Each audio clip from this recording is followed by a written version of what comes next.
Hi, this is Ross Martin from ProTech Epoxy Floors, Newport Richey, Florida. Today we're finishing up a 3-car garage.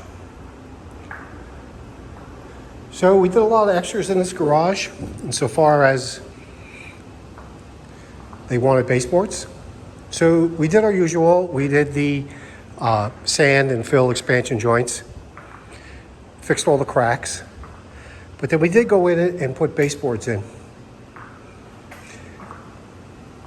And the baseboards always give it just like a really nice finished look. It just looks installed.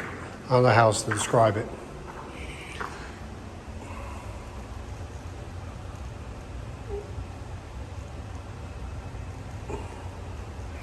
This color is Domino.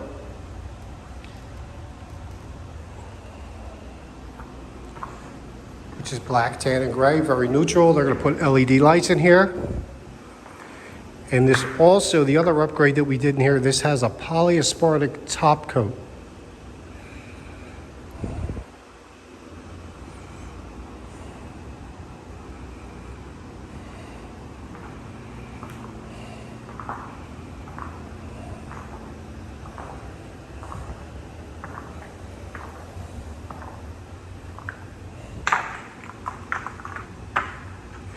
Thanks for watching, and I always appreciate people's referrals. Thanks much.